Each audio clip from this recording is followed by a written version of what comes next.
Hello there guys, in today's video we're going to be looking on how to groom a teddy guinea pig. We'll go through what you need and we'll show you the techniques that we use, and we'll also do some small health checks that you can do at home as well.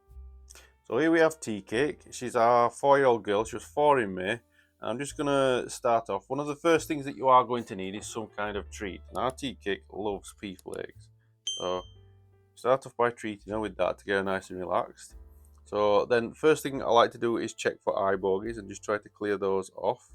You can see the little crusty parts and they just rub off usually quite easy with your finger, and that keeps her eyes nice and clear. The next thing that you need to do is check the ears, and as you can see these are starting to get a little bit gunked up with things. So the best thing to use for these is a cotton bud. Now if the stuff is really crusty on there, you might need to use something like olive oil in there to help get it off. So you need to be gentle. As you can see, it's very itchy for her, but she will eventually let you get it in there. And as you can see, it comes off, and it comes off quite thick. And this is a problem with most teddies, that they do have a lot of issues with gunk and yuckiness in their ear.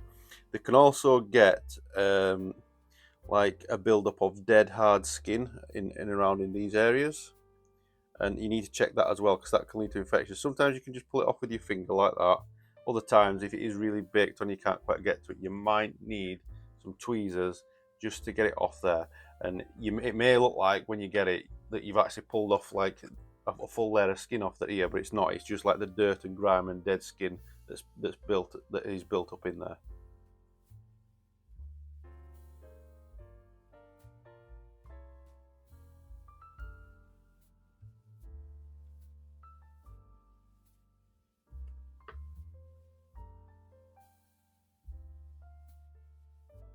You know you don't like it, baby.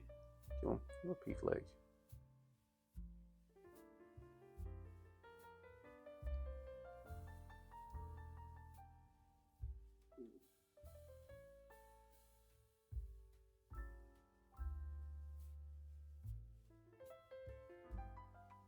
So a question that we probably will get asked is, how often should you check and do this with the ears and the eyes? Well, with the eyes I would do it every day, because you could do this quite easily because it's only a quick thing.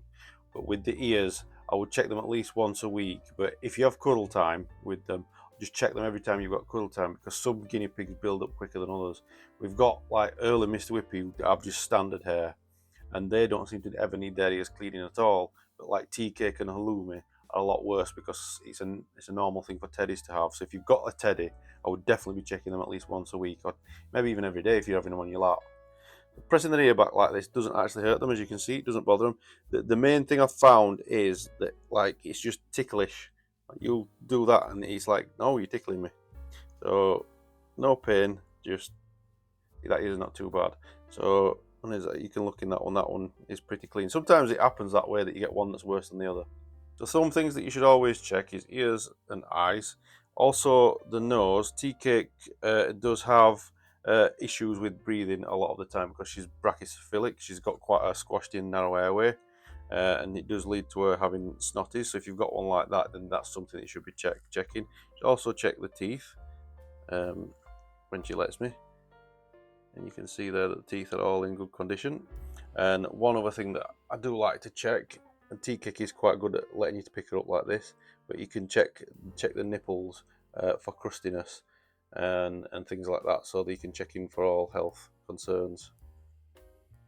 Next thing that you need to do, and this is going to be something that you might want to do daily, or you could do it every couple of days or even once a week, is brushing. Now with teddies, because they've got quite thick dense hair, they do lose quite a lot of hairs. You're going to need a good quality slicker brush.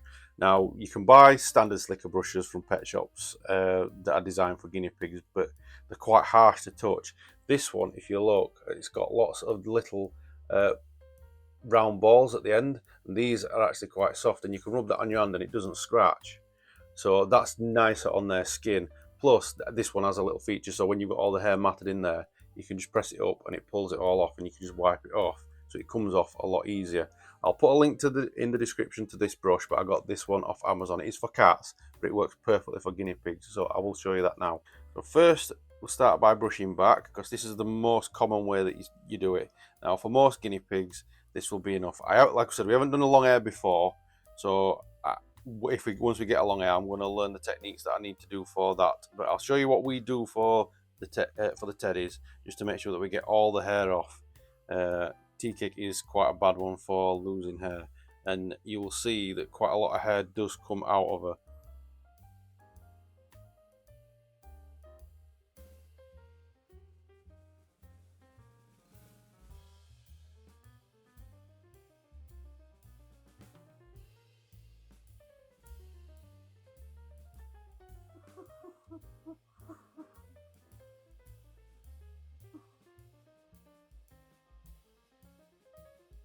Good girl.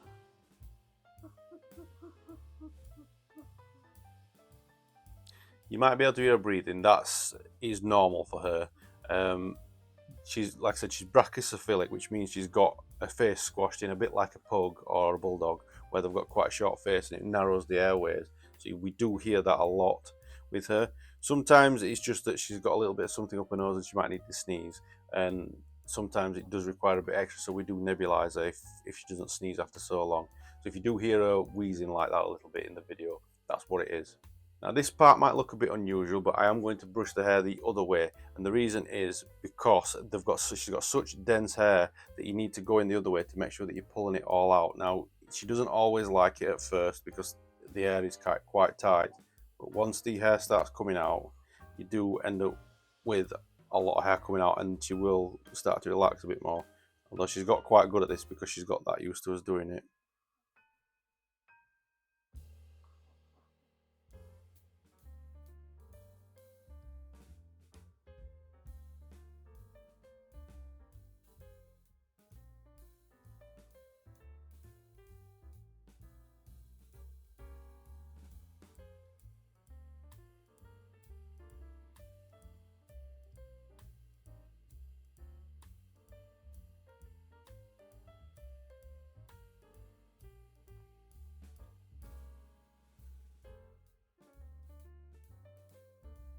You have a little sneezy. Open your nose, good girl.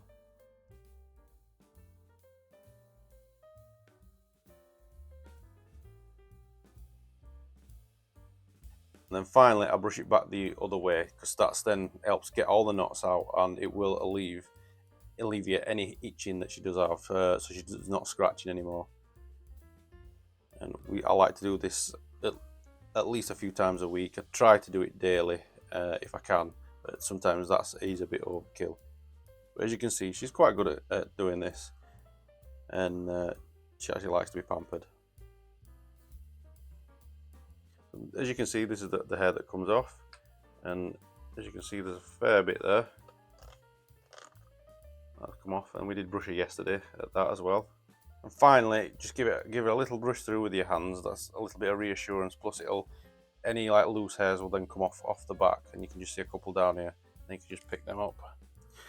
Now, the next thing that I like to do is add a little bit of Lucilin skincare. This can help with any potential fungal infections that there may be on there. If they've got any wounds from scratching themselves too much, it can help heal them, and it's a natural antiseptic, it's antibacterial, and it's basically great for all mammals. You can use this on dogs and cats as well. We like to get the larger bottle because it just works out cheaper. So all you need to do is just spray a little bit on, and then just massage that in for her.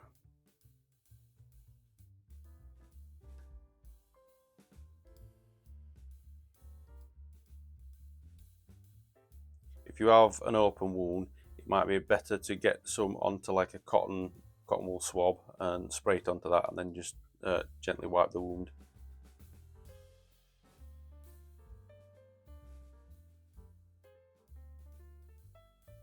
We got this tip from our local rescue, KV Corner, because Tea Cake was having a bit of skin irritation, and they said that will help take it off. And then Scotty's Animals also told us to use something like this when she was dealing with a really bad case of mites, and she got like big wounds down the side where she'd been scratching.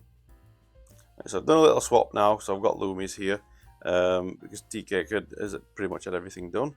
So while I'm checking her over, I'll just explain about some of the other products I've got here. This is styptic powder. This is something that is brilliant for when you're doing nails. Now, we don't do our own nails because Earl, he's got very dark nails, and every time he's had them trimmed by anyone, he's always bled, so it always freaks us out. I bought this for that, and what this is, when you see the bleeding on the nail, you put some of the powder straight onto the wound and push it in. Take a pinch of that between your fingers and then really push it on and hold it onto the nail. This has got like it thickens very quickly, so it blocks the hole, so it'll stop bleeding instantly. And it's also apparently got some pain relieving properties to it as well, so that the guinea pig won't feel any pain from the nail. And the last thing that we use, this is ivermectin. Now, as you can see, it's got a little dropper on, and you just drop a drop of that on the ear. We typically do this once every 3 months as a preventative measure to prevent any mites getting on, and that should keep them mite free. If they do happen to get mites because of whatever reason, like there's been an infestation in something that you've got, you will need a higher dosage of that. You might need to be putting on like a couple of drops I think it's once every other day for 3 days, and that should clear up any mites that they've got. So I hope you found this video informative, and if you did, give us a like. If you've got any suggestions about the way that you groom your piggies, or if you've got any alternative products that you think that are useful, like alternatives to Lucillin, please let us know down in the comments and we can look into them and let other people know. I've been John from Toffee Studios. Don't forget to subscribe to us for a lot more videos like this. And please feel free to comment, because we do try to respond to every single comment that we get down in the comment section. And I will see you in the next video.